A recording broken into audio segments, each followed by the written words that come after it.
Welcome back everybody to another episode of Charge and Cruise. Today we are back on the freedomfatty 2 by Wingbike, and we are due for the ride and review of this guy right here. Check out that odometer.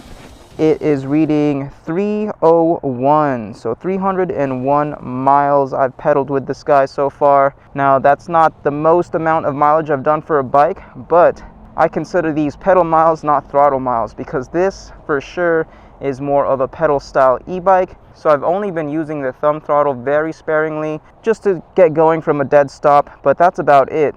It's really more comfortable pedaling this bike. So I believe 301 miles is more than enough, especially when you consider that it's pedal miles, not throttle miles. I haven't ridden this bike in a good minute. She's a little dusty. She's been in storage for a while, but still just as cool as ever.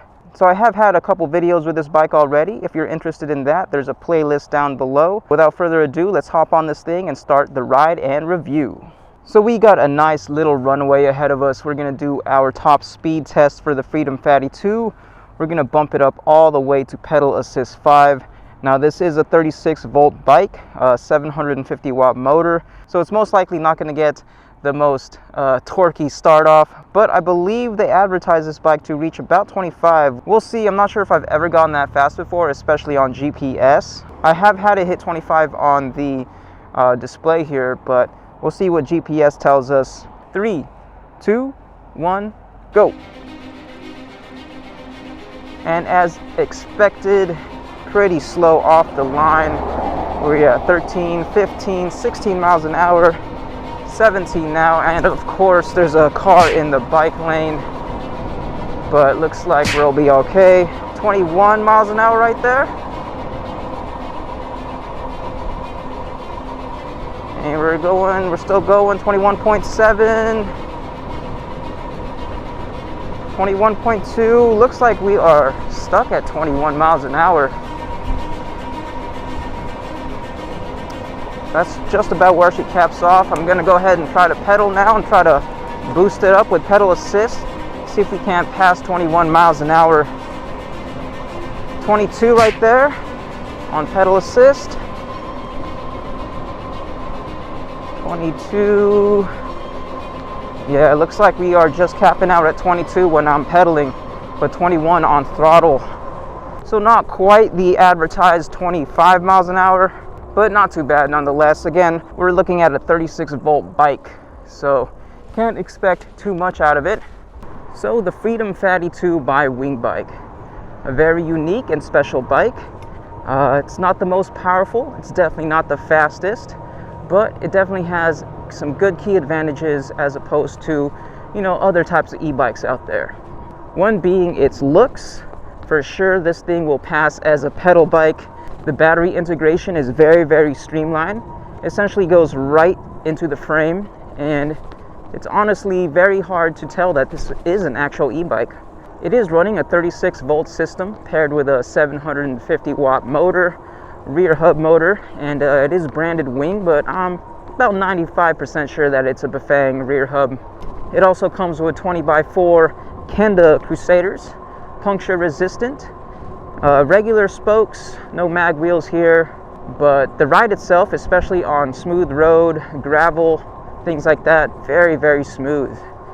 Now this has no suspension whatsoever, so I'll tell you right now that if you do plan to ride this in the dirt or even gravel, you're definitely going to be feeling it. The 20x4 tires help a little bit, but it is definitely not made for, off-roading. The stock seat that it comes with is actually pretty comfortable. Because the bike saddle is very standard, it's very easy to pedal this thing, especially long distances. I've had Uber Eats shifts before where I've been going like 30-35 miles in range, and even after 4 or 5 hours, my bum is still good, no soreness whatsoever. So kudos to the seat. It's just one of those things where it's just a bike seat, It's a good design because it's nice and narrow, but just enough cushion to keep you comfortable. I've also done night rides with this guy, and let's just say it's a little dim. I did add my own LED bar light to it just to help it out, but I would probably want more light. It does come with like 2 small LEDs built into the frame, and of course the brake lights as well. Unfortunately, the brake lights are kind of behind the rear rack, so if you were to put a cargo basket behind you, it kind of blocks the rear brake light, which is kind of a design flaw, but it's not the end of the world. Brake lights, you know, you can get them for like $5 on Amazon, the ones that you can just like put on the rear basket there. So component wise, this bike doesn't have the bells and whistles. You know, it does have a horn, or more like a beep.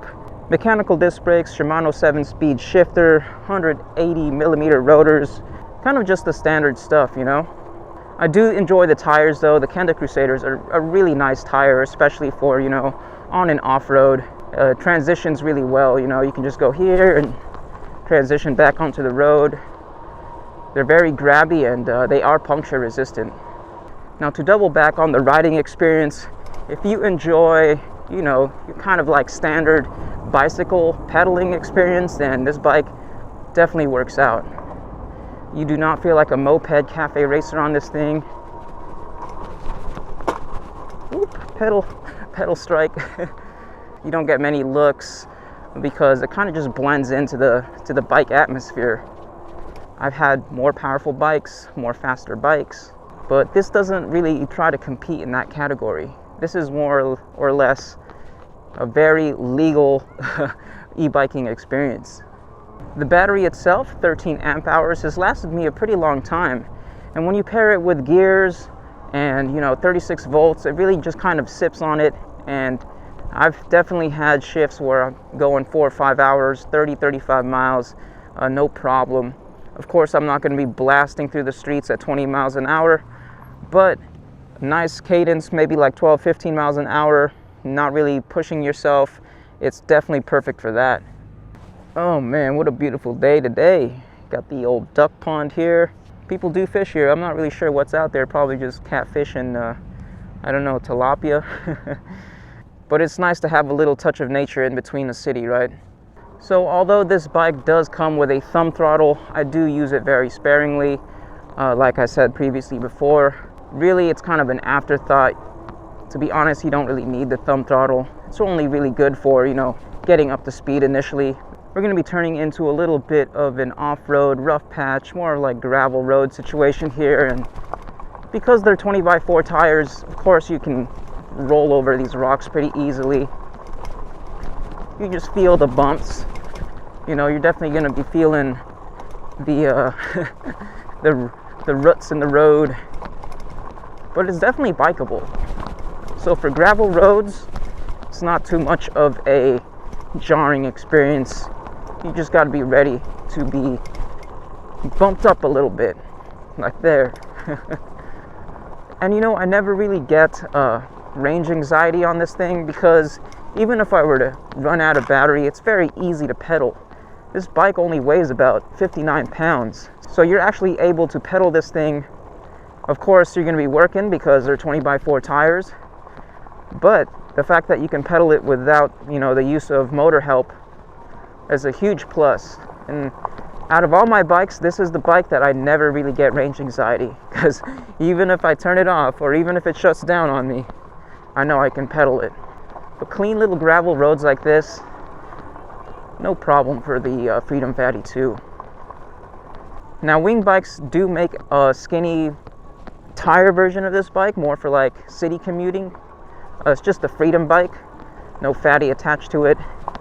But I think they made this one because they kind of wanted a little bit of a hybrid situation where, you know, you're in and out of dirt roads, but then most of the time you're on asphalt.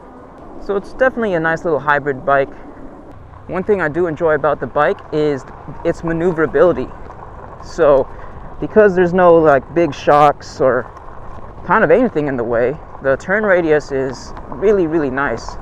You can U-turn very fast, very easily. It's nearly 180 degrees of a turn radius, so there's no problems maneuvering in and out of like tough little corners or weaving through traffic.